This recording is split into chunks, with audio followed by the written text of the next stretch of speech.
Assalamu alaikum wa rahmatullahi wa barakatuh. Que la paz de Dios sea con todos ustedes, junto con su misericordia y sus bendiciones. Les habla Isa Amer Quevedo desde Santa Cruz de la Sierra, Bolivia, la sede del Centro Islámico Boliviano. Estamos con una clase más de este seminario de fiqh, auspiciado por el Centro Cultural Islámico Rey Fahed de Palermo, Buenos Aires. Estamos al final, ya en la recta final de Ramadán, y hemos hecho un paréntesis de los temas que estábamos abordando para tratar cuestiones relacionadas con el ayuno de Ramadán y con los demás preceptos, las demás actividades que conforman este ambiente ramadánico, ¿ya? Así que hoy vamos a ver qué es lo que hace el musulmán al final de Ramadán y qué se proyecta para más allá. Empezamos con el primer tema de hoy, que es Zakat al-Fitr. Hermanos, por favor, los que se vayan conectando, me avisan cómo estamos con el audio, cómo estamos con la imagen. Inshallah, las lecciones van a ser, bueno, pues son más cortas estos días porque la gente está ocupada, ¿no? Con el Atikaf y otras actividades de fin de Ramadán. Bien, nuestro primer tema es Zakat al-Fitr. Zakat al-Fitr significa la purificación del final del ayuno, ¿ya? Y hace referencia a una caridad especial que se realiza al final del ayuno.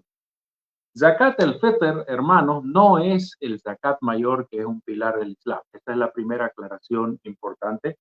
No se trata del mismo zakat mayor. Esta es una caridad que se da al final de Ramadán y es mucho menor y no tiene que ver con porcentaje ni el capital que posea la persona, sino con el alimento que tiene, y se paga en base a los miembros de la familia que están bajo la manutención, bajo la tutoría o el tutelaje de uno. Bien, entonces, definiéndolo más, el Zakat al-Fitr es una caridad que se da al final del ayuno de Ramadán, instantes antes de Salat al-Eid, antes del rezo del Eid, y consiste en una sola donación, ¿sí?, que se realiza en medida de la cantidad de familiares que dependen de uno y en medida de una cantidad específica que vamos a ver de alimentos que se puede conservar. Bien, empezamos diciendo que Zakat al-Fitr es wajib, es decir, es una caridad obligatoria para el creyente al final del mes de Ramadán. Nosotros podemos pagar esta caridad desde que empieza Ramadán, pero no es recomendable, es permitido, sobre todo por alguna necesidad especial. Pero lo recomendable es pagarla en los últimos 2-3 días del mes de Ramadán, y es obligatorio pagarla en la víspera del Eid, o sea, la noche que viene después del último día de ayuno de Ramadán. Si la postergamos, esta caridad, esta donación, para después del rezo del Eid, ya no vale como Zakat al-Fitr, y aunque igual Dios nos va a recompensar por una caridad, esta ya no es Zakat al-Fitr y se nos registra, los ángeles nos registran que fallamos, que incurrimos en falta respecto a Zakat al-Fitr. ¿Cuáles son los requisitos entonces para que Zakat al-Fitr deje de ser una recomendación y se convierta en obligación? El primer requisito es ser musulmán. Este es un zakat obligatorio para los musulmanes y se debe dar en beneficio de los musulmanes. 2, la puesta del sol del último día de ayuno de Ramadán. Es decir, que con la llegada del Adán del Maghrib, que determina el final del último día de ayuno, se hace obligatorio pagar Zakat al-Fitr y tenemos un tiempo que equivale a una noche entera y este tiempo termina cuando el imam sube para hacer la jutba de el Eid. ¿Ya? El tercer requisito es que nosotros poseamos alimento en una cantidad suficiente que baste para nosotros y nuestra familia para 2 días o más. Ojo, esto hay que prestar atención, no es necesario ser rico para pagar Zakat al-Fitr. Debemos tener una cantidad de alimento suficiente para nuestra familia para 2 días o más. ¿Ya? ¿En qué consiste la caridad de Zakat al-Fitr? Lo recomendable, lo ideal, hermanos, es darla en algún tipo de alimento imperecedero, o sea que se mantiene, se puede conservar por un tiempo largo. En la época del profeta Muhammad sallallahu alaihi wasallam se pagaba en trigo, en dátiles, en cebada, ¿no? En los alimentos, los granos y las frutas que se acostumbraba dar, que se acostumbraba a comer en la zona de Medina. Ojo que aquí el dátil es una fruta, la fruta de la palmera, pero el dátil que se daba en Zakat al-Fitr es el dátil paso, que está secado para su conserva, ¿cierto? Entonces, es una caridad que lo ideal, lo recomendable es darla en especie, en alimento. Y hay la opción de darlo en el alimento acostumbrado en cada zona del mundo. Por ejemplo, aquí en Bolivia, en la zona del altiplano, lo que se llamaba el Alto Perú, en esa zona el alimento más común tal vez sea la quinoa, la papa disecada, ¿no es cierto?, al frío del altiplano. Y entonces se permite que la persona dé su zakat al-fitr en quinoa o en papa, ¿ya? Aquí, en la zona oriental, en la zona eh, tropical de Bolivia, la mayor parte del territorio, el este, el norte de Bolivia, son tropicales como Brasil, como Paraguay.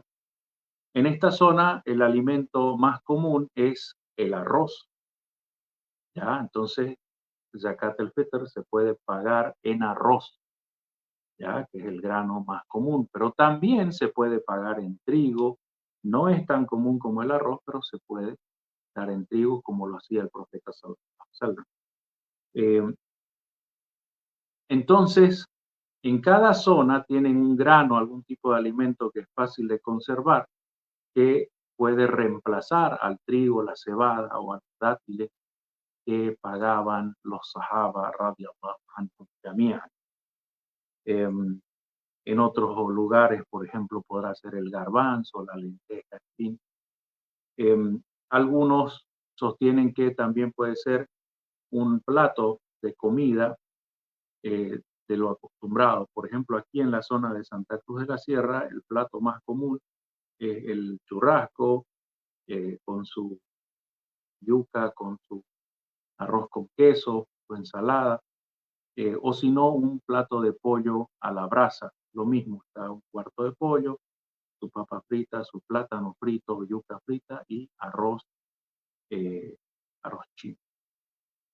Bueno, entonces, lo ideal, lo recomendable es darlo en un alimento que se pueda conservar, o si no, lo damos en caso de necesidad, ya en caso extremo, digamos que no podamos conseguir este tipo de alimentos, o que la persona que esté en necesidad que merece recibir Zakat al-Fitr no cocine, por ejemplo. Hay muchas personas que viven trabajando todo el día y llegan por la noche a su casa y ahí en el barrio se compra un locro, ¿no es cierto? Un majadito y con eso ya comieron y no tienen ni siquiera enseres para cocinar o no tienen cocina directamente. Entonces, ¿qué hacemos en ese caso? Pues en ese caso sí es permitido y es conveniente darlo en dinero, por ejemplo, ¿ya? Darlo en dinero. Según la escuela Hanafi, se puede dar en dinero y se puede dar con mayor anticipación. ¿Cuál es el espíritu de esta caridad? El espíritu de esta caridad, hermanos, es que esa persona necesitada, que está en pobreza o está en algún tipo de necesidad de material, pueda tener un breve alivio de su padecimiento durante el Eid. Imagínense qué agradable sorpresa, ¿no? Que estamos pensando, ¿no? Que de dónde, qué vamos a hacer, qué le podemos dar a los niños, qué podemos hacer para el Eid, todos los demás van a estar festejando. Y de pronto tocan a la puerta de nuestra casa humilde, y viene un vecino, un amigo, alguien de la calle, puede ser pudiente, puede ser clase media, alguien que tiene excedente de alimento y nos dice, hermano, esto es para ustedes, para que se hagan una comidita mañana para el aire. Por lo menos eso. Entonces, en el sufrimiento, en el padecimiento de la pobreza, es un día que eso se aligera, ¿ya? Y tenemos una pequeña alegría, por lo menos. Y entonces esto está en posibilidades de muchas familias, de muchas personas, alegrarle el día de la Eid a sus vecinos, a sus hermanos, ¿ya? Ese es el espíritu de Zakat al-Fitr. Bien, hermanos, se debe pagar una donación, un zakat, por cada miembro de nuestra familia que dependa de nosotros. Si yo en mi casa tengo 5 personas que dependen de mí, mi esposa, tengo 4 hijos, a eso le sumo mi persona, entonces tengo que pagar 6 zakat. Tengo que pagar 6 zakat al fitr, ¿ya? O fatra, como dicen, o fitra, como dicen algunos. Pago 6. Yo, mi esposa, que depende de mí, en los casos de que la esposa dependa, hay casos en que es al revés, y mis 4 hijos. Y si tuviera algún dependiente que es cama adentro, como dicen, ¿no? Que vive en la casa y trabaja ahí y depende del sueldo que le doy, entonces tengo que dar también por esa persona porque come ahí, ¿ya? O tal vez el padre, madre, el abuelo, algún tío que esté ahí en la casa y dependa de mí, entonces yo tengo que pagar por él también, ¿ya? ¿Y cuánto es lo que se da? ¿Qué es lo que se da? En la época del profeta, sallallahu alaihi wasallam, era bien sencillo. Se agarraba con las manos así de un hombre grande, se agarraba el grano o los dátiles, una manotada se echaba en una especie de jarrita, ¿ya? 2 manotadas, 3 manotadas, 4 manotadas, ¿ya? Bien llenito, así, grano, ¿ya? Eso se llama mud. Y entonces esas 4 manotadas formaban lo que se llama un sa', ¿ya? Esos mud formaban un sa'. Entonces agarraba 1, 2, 3, 4, ponía en una jarrita y esa jarrita llena tenía que tener un sa'. Como verán, variaba, ¿no es cierto? No es lo mismo agarrar dátiles que son de este tamaño que agarrar trigo, que el grano es más chiquito, o arroz, o garbanzo. Va a haber una ligera diferencia entre una clase de alimento y otra, ¿ya? Por eso nos fijamos, hay que hacer un experimento, tal vez agarrar así con las manos de una persona grande, 4 veces arroz y ponerlo, por ejemplo, en una jarra. Yo como ejemplo, no les digo que esto sea lo obligatorio, como ejemplo, por ejemplo, aquí valga la redundancia, aquí en Santa Cruz vamos a dar 3 kilos de arroz. Es el grano más común y que forma parte de la dieta de todos los días de Camba, que es el habitante aborigen autóctono de la zona oriental de Bolivia. Entonces, lo que más come de grano un Camba es arroz, ¿ya? O maíz, ¿sí? Aunque en esta época el maíz como grano ya no es tan común como el arroz, pero también es frecuente el maíz, ¿ya? Bien, entonces nuestro zakat de fitr en base al arroz es 3 kilos de arroz. Mejor es que sobre a que falte. Entonces es mejor dar siempre un poquito de más, porque el sa es 2 kilos con 60, 2 kilos con 70, otros dicen 2 kilos con 80, porque al final las manos cambian, la forma de agarrar puede cambiar. Para ir por lo seguro, decimos 3 kilos, ¿ya? Entonces, eso es lo ideal, eso es lo recomendable. Si no se puede, como les dije, hay circunstancias en el que dona y en el que recibe también, que no hagan conveniente dar ese alimento porque tal vez la persona no cocina. O nosotros estamos donando, no pudimos encontrar el grano. Puede pasar. Por ahí los que no cocinamos somos nosotros. Bueno, en fin, se puede dar en dinero según la escuela Hanafi, se puede dar en dinero. Entonces yo tengo 3 kilos de arroz, ¿no? Si no los pude conseguir, entonces, ¿a cómo está el arroz? Ahora Bolivia está en una crisis económica terrible. El arroz prácticamente ha duplicado su precio, prácticamente digo porque no es completamente el doble. Entonces, cada kilo de arroz está con un promedio entre 9 y 10 bolivianos. Hay varias variedades, eso también varía, pero en general está entre 9 y 10 bolivianos. Entonces, una unidad de zakat fitr, un zakat fitr sería lo equivalente a 3 kilos de arroz o su valor en boliviano, 30 bolivianos. Eso es lo que ha establecido la oficina de IFTA del Centro Islámico Boliviano aquí para Bolivia, ¿ya? Puede variar si varía el grano, ¿ya? O si lo hacen directamente con las medidas antiguas, también puede variar. La idea es que los que tienen le den a los que no tienen, por lo menos para alegrarles el día del Eid. No se olviden, ¿ya? Un detalle. En la época del profeta la gente era medio más guapa, ¿no? Para trabajar, para moverse. Ya no había eso de que los otakus que se quedaban en su casa y que no quieren salir o no salen. Entonces, ¿qué pasa?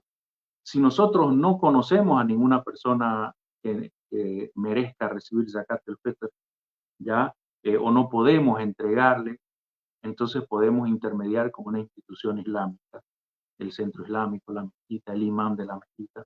Entonces, con anticipación, unos 2, 3 días antes, le llevamos nuestro zakat. Mire, nosotros somos 6 en la casa, así que le estoy trayendo 6 zakat fitr por 3 kilos de arroz. ¿Cuánto me va a dar? 18, ¿no? Entonces aquí está 18 kilos de arroz. Por favor, imán, por favor, presidente del Centro Islámico, haga entrega a las personas que ustedes conocen porque ustedes los conocen mejor. Entonces el imán queda con esa amana, con esa encomienda, ese encargo, esa responsabilidad y antes de que empiece Salat el-Eid, él debe entregar. Y como son el centro islámico, aunque sea el presidente, puede decir un momento, nadie reza, nadie hace jutba hasta que entreguemos zakat el-Fitr. Lo que es tener la autoridad, ¿no es cierto? En fin, entonces esa es una opción, no es lo ideal, lo mejor es siempre que nosotros entreguemos personalmente. El musulmán, el individuo, es el que actúa, hermanos. El Islam es acción, es actitud efectiva, dinámica. Entonces nosotros entregamos zakat al-fitr. Si no podemos por alguna circunstancia especial, entonces acudimos al centro islámico para que nos eche una mano. pero no se lo vamos a llevar 5 minutos antes que el imam suba. Imam, es ahí el pobre imam queriendo subir al mimbar y ustedes ahí, aquí está mi zakat y encima se lo damos en dinero. ¿A dónde va a ir a comprar el imam? ¿Acaso tiene él 18 kilos de arroz en el bolsillo? No tiene, ¿no? Entonces, ayudemos a las instituciones islámicas a ayudar. Si les vamos a encargar esa responsabilidad, hagámoslo a tiempo, ¿ya? Bien, otro tema que tiene relación con el final de Ramadán es el rezo del Eid. Como verán, hermanos, es interesante cómo el Ramadán abarca toda una serie de actividades de diferente naturaleza. El ayuno es una actividad íntima, ¿no es cierto? Solo nosotros podemos saber si estamos ayunando correctamente o no. El rezo del Tarawih por la noche también. El rezo de Qiyam el-Leil por la noche también. Los du'a, ¿sí? La reflexión que hacemos durante el i'tikaf. Todo eso son acciones internas que tienen más que ver, digamos, con la parte subjetiva de la persona. Pero justo cuando está por terminar Ramadán, justo cuando está por terminar el ayuno, Allah nos ordena hacer dos cosas que son más físicas, más materiales, más económicas. Uno, pagar zakat el-fitr, y dos, reunirnos socialmente para celebrar el final del ayuno. Y ese es nuestro segundo tema, Salat al-Eid, Salatul Eid, ¿ya? Al final del mes de Ramadán viene el primer día del mes siguiente que se llama Shawwal. Dice el profeta sallallahu alaihi wasallam, sumu li ru'yatihi waftiru li ru'yatihi. Entonces inicien el ayuno al ver la luna nueva de Ramadán y terminen el ayuno al ver la luna nueva de Shawwal, ¿ya? Entonces, cuando se ve la luna nueva de Shawwal, listo, ya no hay más días de ayuno, y ese día siguiente que va a venir es el día de la Eid, el primer día de Shawwal. En esa víspera, en esa noche, es lo que ya es obligatorio pagar zakat, ¿no? Que hemos estado hablando hace unos minutos.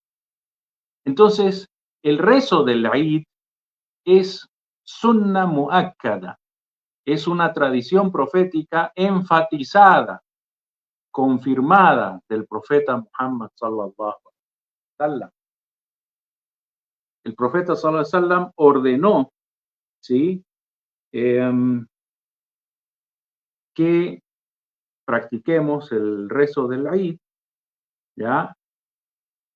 Pero nosotros sabemos que los rezos obligatorios son los 5 y no está mencionado el rezo del Eid como obligatorio. Por lo tanto, la orden del profeta Muhammad sallallahu alaihi wasallam de rezar el rezo del Eid es una orden que se inclina más por la recomendación. Entonces, Salat al-Eid es recomendado. Hay dos Eid, Eid del Fitr, el Eid del desayuno, del final del ayuno, y después está Eid del Adha, el Eid de las ofrendas, de los corderos que se ofrendan para complacer a Dios. Bien, hay un hadith que se encuentra en la enciclopedia Sunan del Nasa'i, y también en Al-Musnad del Imam Ahmad y también Sunan del Imam Ibn Majah. Que Allah los tenga en su misericordia. Y dice el hadith, Salatul Adha rak'atán wa Salatul Fitr rak'atán. El rezo de Eid al-Adha, de las ofrendas, es 2 rak'at, y el rezo de Eid al-Fitr es 2 rak'at. ¿Ya? Entonces eso ya nos va describiendo cómo es el rezo del Eid. Bien, entonces no es una obligación, no es fard como el rezo del Jum'a o el rezo de las 5 oraciones diarias. El rezo del Eid se da al final de Ramadán y es una sunna muakkada, una sunna confirmada, firme, ¿ya? Y enfatizada. ¿En qué consiste? Consiste en rezar 2 rak'at. 2 rak'at que son muy parecidas a las del Jum'a, ¿ya? Muy parecidas a las del Jum'a, con la diferencia que se pronuncia varias veces, varios takbir. Cuando rezamos el Yuma, decimos Allahu Akbar y empezamos y después empezamos con el Fatiha. En este rezo debemos decir 7 veces Allahu Akbar, Allahu Akbar, Allahu Akbar, Allahu Akbar, Allahu Akbar, Allahu Akbar, Allahu Akbar, más Takbirat al-Ihram, Allahu Akbar. En la primera rakat, antes de empezar la recitación del Fatiha. Y en la segunda rakat, cuando nos reincorporamos de pie, de lo que estábamos en sujud, nos reincorporamos, decimos Allahu Akbar. Hay una takbira y a eso le adicionamos 5 takbiras más. Allahu Akbar, Allahu Akbar, Allahu Akbar, Allahu Akbar, Allahu. Y recién después de eso recitamos al Fatiha.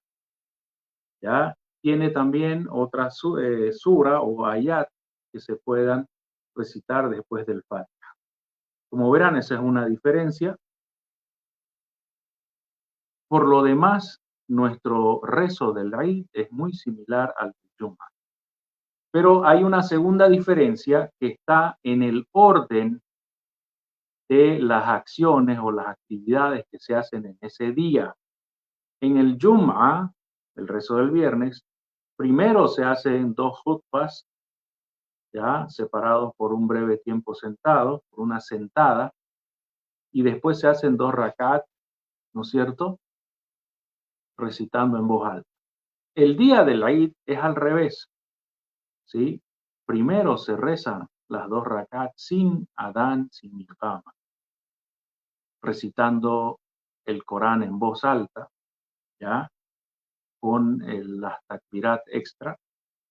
Y después, hermanos, después el imam sube al mimbar y pronuncia 2 khutbas. En estas 2 khutbas, que por lo demás son similares a la del Jumu'ah, a la del viernes, es recomendable hacer 9 takbirat al principio, es recomendable, ¿ya? Y en la segunda khutbah es recomendable pronunciar 7 takbirat. Si no se puede, no, inshallah, no hay problema, pero si se puede, lo decimos en árabe, Allahu Akbar, o en español, Dios es el más grande. Bien, eso es lo que consiste en las 2 khutbas y el rezo del Eid. Pero hay una serie de acciones ambientales ya secundarias que acompañan al rezo del Eid. La primera tal vez sea lo que se llama takbir al-Eid. Consiste en recitar alabanza y exaltación de Allah, invocación de Allah, desde el momento en que termina el ayuno, es decir, al Maghrib del último día de ayuno, que da inicio a la víspera del Eid. Decimos lo siguiente. Fíjense la cantidad de veces. Allahu Akbar, Allahu Akbar, Allahu Akbar. La ilaha illallah. Allahu Akbar, Allahu Akbar. Walillahil hamd. 3 veces Allahu Akbar, después decimos la ilaha illallah, 2 veces Allahu Akbar, walillahil hamd. Y después viene una invocación un poco larga. Allahu Akbar kabira, walhamdulillahi kathira, wa subhanallahi bukratan wa asila, la ilaha illallah wahdah, sadaqa wa'dah, wa nasara abdah, wa azza jundah, wa hazama al-ahzaba wahdah, la ilaha illallah, la na'budu illa iyyah, mukhlisina lahu ad-din, walau karihal kafirun. Todo esto significa lo siguiente. Ya vimos la primera parte del takbir, ahora vemos la parte larga, ¿no es cierto? Walhamdulillahi kathira, ¿sí? Después de que dijimos varias veces el takbir, dice, walillahil hamd, para Allah es la alabanza.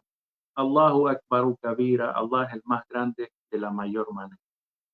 Walhamdulillahi kathira, y alabado sea Allah de forma abundante e incesante. Wa subhanallahi bukratan wa asila, glorificado sea Allah mañana y tarde. La ilaha illallah wahdahu, no hay divinidad que merezca ser adorada excepto Allah, ¿sí? El único, wahda, el único. Sadaqa wa'da, cumplió su promesa.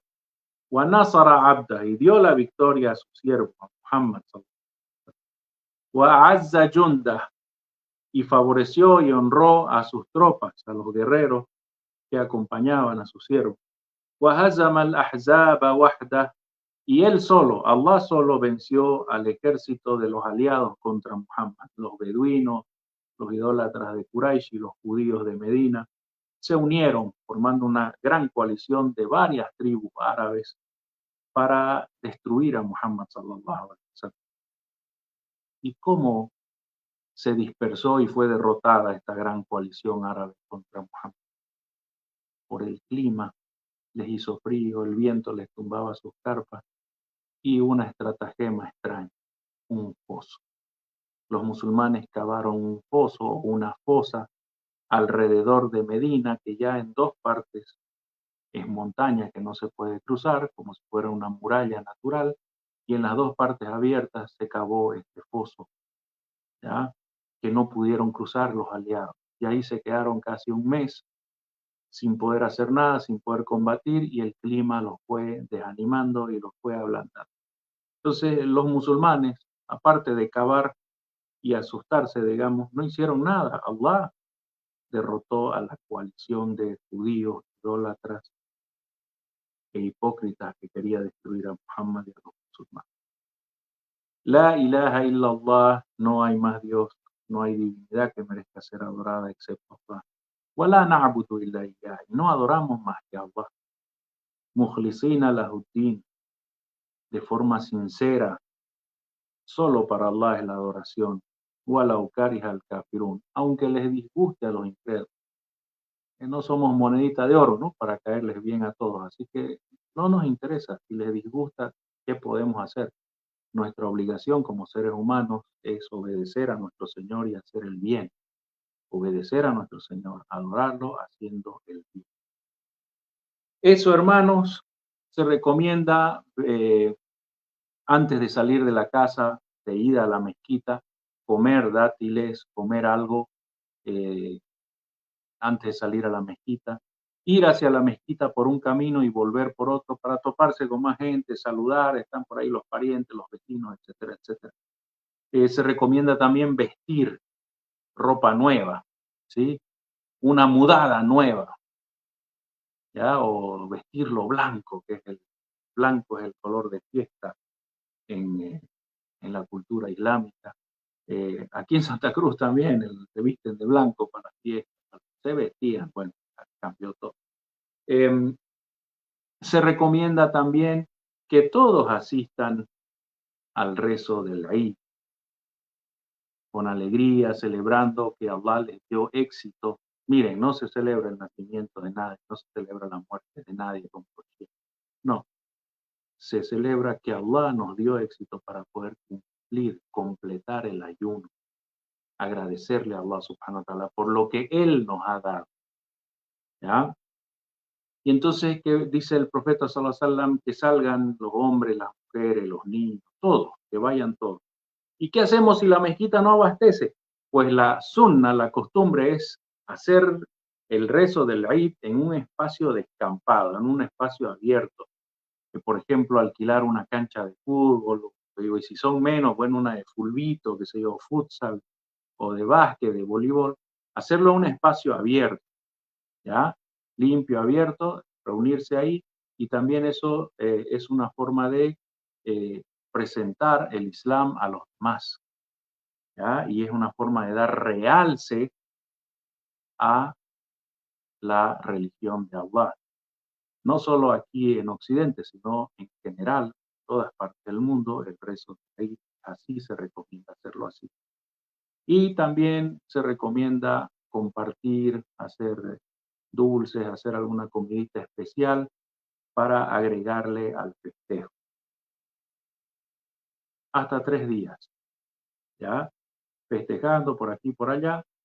A partir del cuarto día de Shawwal, se recomienda hacer un ayuno voluntario, no obligatorio. Se llama Siyam Shawwal. El profeta Muhammad sallallahu alaihi wasallam recomendó ayunar 6 días del mes de Shawwal. O sea que a partir del día 4 y hasta el 29 o el 30, son 26 días, digamos, tenemos para ayunar 6 días voluntariamente, que el profeta sallallahu alaihi wasallam nos dijo que la persona puede ayunar todo el tiempo. Y le preguntaron, ¿cómo es eso? ¿Acaso dijo, no vale una obra de bien por 10? Sí, le respondieron. Entonces, un día de ayuno de Ramadán vale por 10. Ramadán dura 29 o 30 días, ¿no es cierto? Entonces significa que estamos ayunando 300 días en la recompensa. Aunque no lo hagamos de hecho, sí recibimos la recompensa por 300 días. Y los 6 días de Shawwal que vamos a ayunar, multiplicados por 10 también van a ser una suma de 60 días. El calendario lunar islámico, el calendario del Medio Oriente ancestral, este, es de 354 o 55 días. O sea que con los 30 días obligatorios, los 6 días opcionales que estamos ayunando, estamos cubriendo estamos cubriendo todo el año. Bueno, hermanos, eso así de forma rápida es lo que concierne al final de Ramadán, pero sobre todo, hermanos, no se olviden, el espíritu de Ramadán era ganar piedad, esforzarnos para elevarnos espiritualmente. Cuando ya está terminando Ramadán, empezamos a llevar nuestra piedad, nuestra caridad a la práctica, nuestra eh, elevación o purificación espiritual, empezamos a llevarla a la práctica. Tenemos que dar en caridad, tenemos que reunirnos con nuestros congéneres, con nuestros conciudadanos, con nuestros familiares, nuestros vecinos, compartir con ellos, tratarlos de la mejor manera, felicitarlos, desearles la aceptación, la recompensa de Allah, ¿ya? Decir Eid Mubarak, ¿sí? Y de ahí en adelante tenemos que consolidar lo que ganamos, consolidar las buenas costumbres, consolidar la elevación espiritual lograda en el mes de Ramadán por la anuencia, con el permiso de Allah, con la asistencia de Allah, con el éxito que solo Allah puede. Bueno, que Allah les dé éxito, que acepte sus buenas acciones y nos vemos inshallah. Nos vemos inshallah la próxima semana. Dios me dice. Assalamu alaikum wa rahmatullahi wa barakatuh. Ramadan Mubarak, kul aam wa antum bi khair.